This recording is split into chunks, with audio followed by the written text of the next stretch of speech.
Welcome to Enchanted Astrology with Ariel Smith.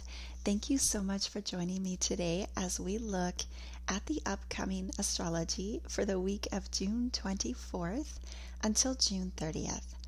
Now, this is quite a big week we have ahead of us as we have Mars entering into Gemini on June 28th. We have Mercury stationing retrograde June 29th, where his retrograde journey will take him from 26 degrees of Cancer back to 16 degrees of Cancer. We have a Capricorn Full Moon on June 29th at 5:56 p.m. Mountain Standard Time. We also have Jupiter entering Leo late on June 29th at 11:52 p.m. Mountain Standard Time. Now, I want to start off by discussing the energy of Capricorn, as the moon will be in Capricorn opposing that sun in Cancer for this week's full moon. Now, Capricorn represents our worldly achievements, what we create, and that includes the self. Capricorn represents the self that we choose to create. So this incarnation was set up so that we could experience ourselves as creators. But if everything is already created, always has been, and always will be, how do we experience ourselves as creating something if we already are that thing? I love the analogy used in the book Conversations with God, where he says, I can't create being 6 feet tall if I already am 6 feet tall. I'd have to be less than 6 feet tall, or at least think that I am. And this is the function of Capricorn, which is to separate, contain, create a boundary for the purpose of experiencing yourself as being limited in order to serve a purpose. And that purpose is self-creation, to experience ourselves as creators. Capricorn rules time and delay, basically processes that happen over a period of time or efforts that are rewarded later on. And in our ultimate reality, we create instantly. You can immediately see the effects of your thoughts, but here in this incarnation, there is a delay between our thoughts and their effect. And this is part of how we forget our divine nature as creators, because it's not immediately obvious when the design is set up this way. It's not immediately obvious that we are the ones creating. Otherwise, you wouldn't be able to ignore the cause and effect between what you think and what you create. So right now, we currently have Venus in Leo, and Leo is our created and creative self-identity. And Venus represents what we love, what gives us pleasure. Venus in Leo is very much about what brings us joy. And joy is the energy that we create from. What causes us to create in the first place is joy. And so that's the highest expression, is getting in touch with our truest, authentic joy, what lights us up and makes us feel like we just want to shout something from the rooftops because we are so much in our joy. That moves us toward creating who we are. Now, the lower expression of Venus in Leo is distracting us from knowing our highest joy by bringing pleasures that keep us unconscious in the ego. And often those joys, they feel like a bit of a high, but they aren't sustainable. And that's how you can tell the difference, because it has kind of a spike, and then sometimes it comes with a low, or it may come with drama. It's not sustainable. And these are the lower Leo expressions that can ultimately distract us from who we are and who we truly came to create ourselves to be. And so we have the Sun, Mercury, and Jupiter still in Cancer right now, and during and before the time of this full moon.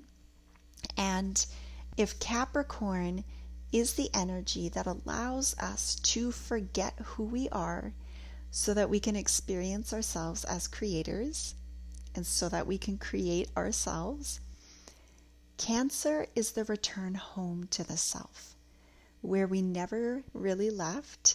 We just created an illusion of leaving. So Cancer represents the cyclic nature of the universe, where all things ebb and flow.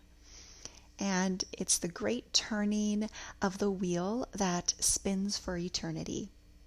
We all move between higher and lower expressions.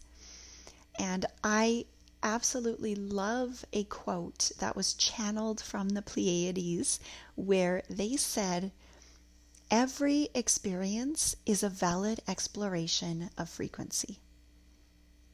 So the wheel is round. There is no hierarchy on the great cosmic wheel. Nothing is above another. All things are connected. They flow to and from each other. And there is no higher or lower place. It's a cycle. And Cancer is the energy that knows this wisdom, that all of life occurs in this never-ending cycle. So as hard as this may seem for us to hold, there is ultimately no good or bad. It all serves the wheel. And on this wheel, there is a place for everything, and everything a place. And what we call the lower frequencies, they actually serve the higher, and the higher frequencies serve the lower. It's a completely reciprocal relationship. So you are always in service to the other. You are always in service to something.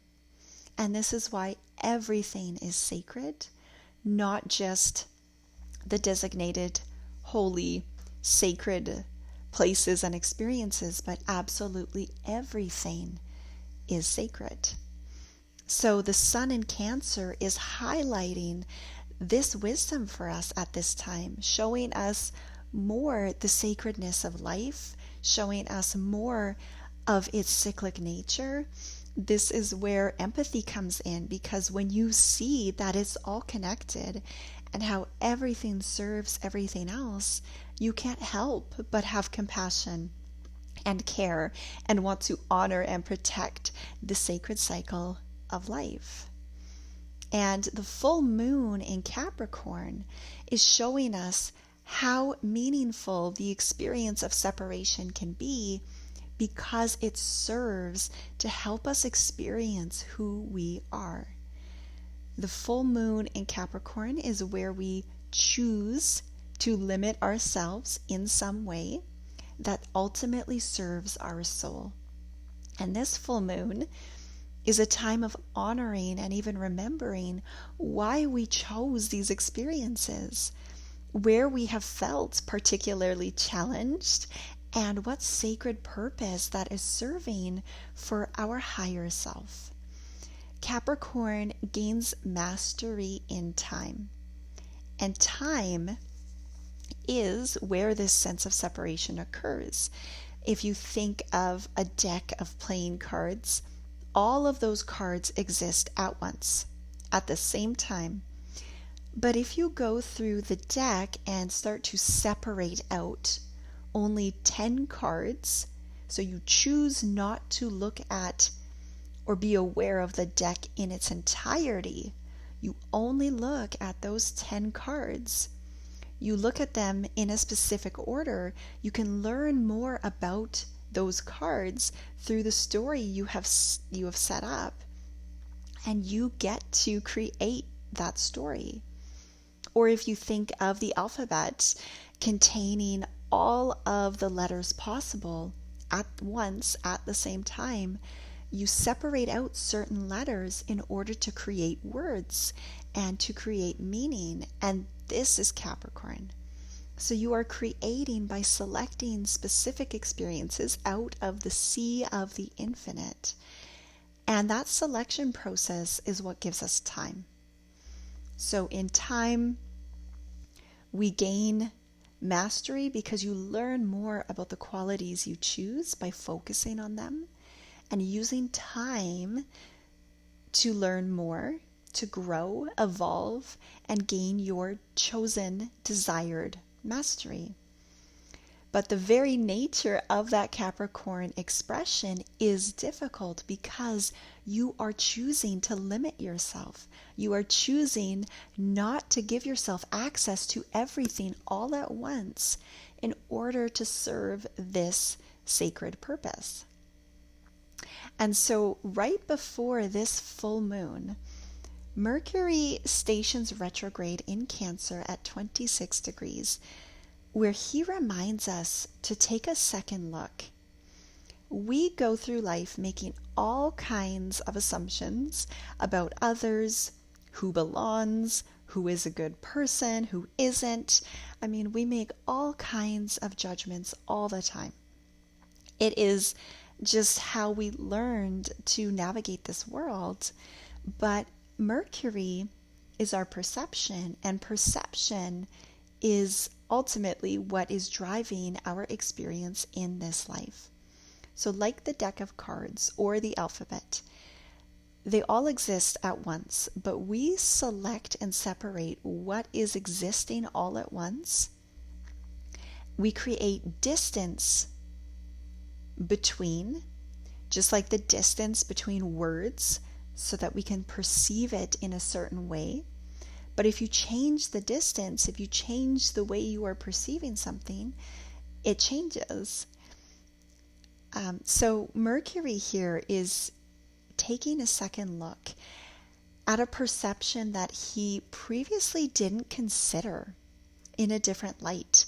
He is going back to change the way he is viewing something, to see it again in a different way this time. That ultimately serves a higher perspective. So here you are being pulled back into old emotional assumptions where maybe what was said was interpreted through what was happening beneath the surface. Like an example, someone might say, "Nice hair," and mean it as a compliment. But if you just got a haircut and you aren't happy with it, there could be a world of emotions going on beneath the surface. There's sensitivity there. And what you hear gets interpreted through that terrain. And this happens to us all the time. We live our worlds through these undercurrents, through this emotional terrain, through the state of our nervous system, through what is sticking in our minds, in the subconscious, in the emotional experience, and we interpret through that lens. But often the experience is created from fear because we forget who we are and ultimately why we are here. And the more we can remember who we are, the more we can reconnect with that, with our soul, with our higher self, our true state of being, and the less we can interpret through these emotional undercurrents. And when that happens, we can start to see others and our experience much more clearly. So this full moon is about recognizing that. It's about seeing more of what you choose, saying yes to it, claiming it, and remembering that even though you selected a certain life path for yourself in order to have certain experiences in this life, you are still and always are an infinite, eternal soul. And that means you are forever safe, and nothing can ever take that away from you. Now, this full moon is happening at 8 degrees of Capricorn.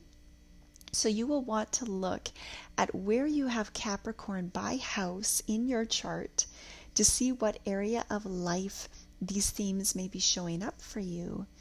And if you have planets or points between 5 to 11 degrees of Cancer or Capricorn, this full moon will be working more closely with you on that Cancer-Capricorn axis in your chart.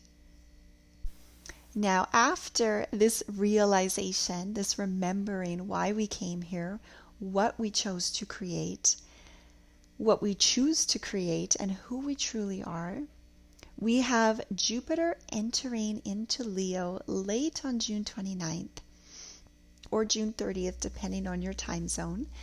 And this is where we have more access to our creative power. And the more we are in the higher expression of that Venus in Leo's joy, being in touch with our true authentic joy, our true desires in this life, regardless of what anyone else thinks, the more we are just amplifying our creative potential, the more powerfully we are calling our desires into us. And this feels like getting a boost to our creativity, to inspiration, and also creating a much faster,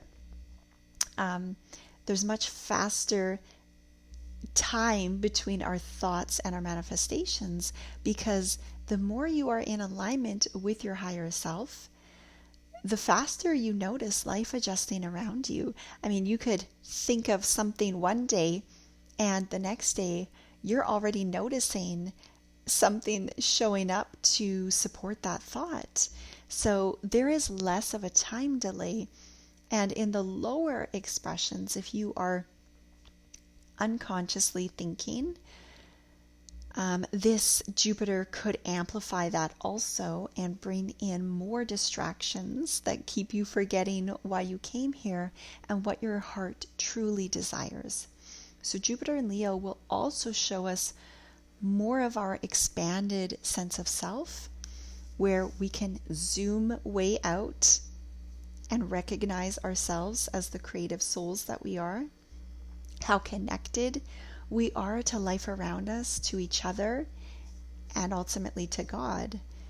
We don't always spend a lot of time thinking about how connected we are to the source of creation, to God, because the experience of just being a small, separate, limited being is so strong.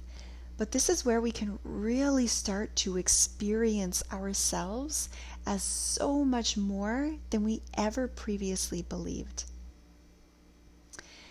So now Mars entering into Gemini is going to increase the pace this week. In Taurus, Mars is slow and steady. Mars in Taurus wants to see things through to completion. He wants real, tangible results for his effort, and overall is just a slower moving Mars. Mars in Taurus is kind of like a freight train. It takes a while to get going, to pick up speed, right? But once he's going, there's no stopping. It's headed in a one-way destination. He's in it for the long haul. But Mars in Gemini is a very different energy. Gemini is how we move from one slide to the next in our arrangement of playing cards, that is time.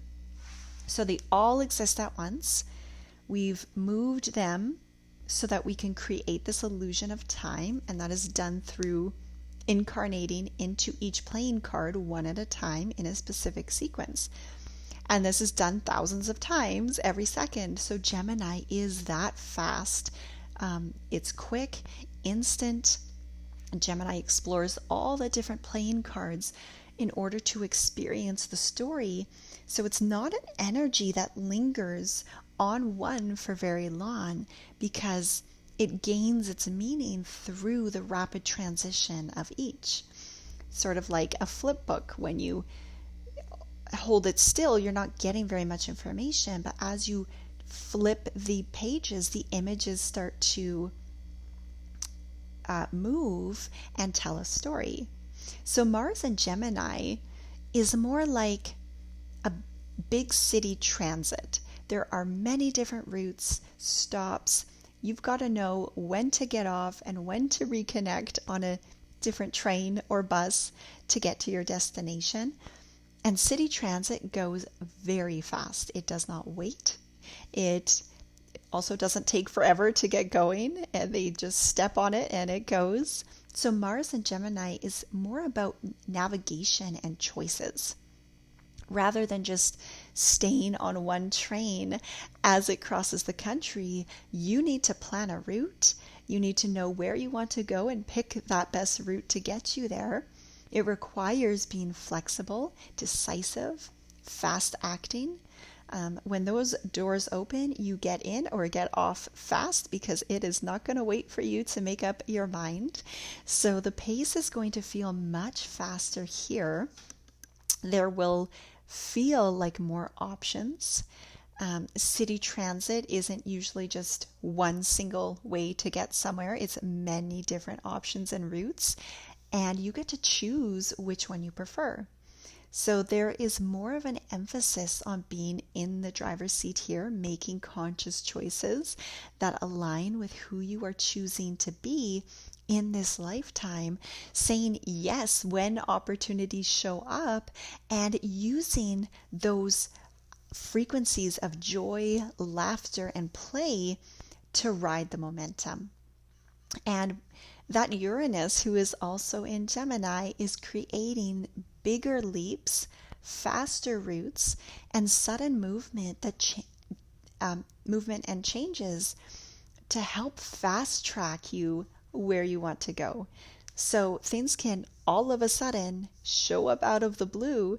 You could feel your course being completely redirected, and there's an element of trust that is required because you don't always know every step of the plan or every step of the journey, but you trust when it feels right and correct, and you move from one moment to the next based off of that inner guidance.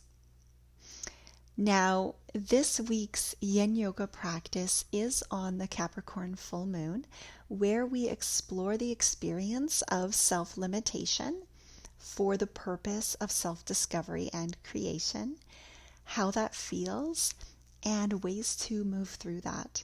So if you would like to explore this energy more deeply through a guided yin practice, that is available at enchantedistrology.ca. And as always, thank you so much for spending time with me today and listening in. I wish you all a very insightful and expansive week ahead. And I will be back next Wednesday with another episode.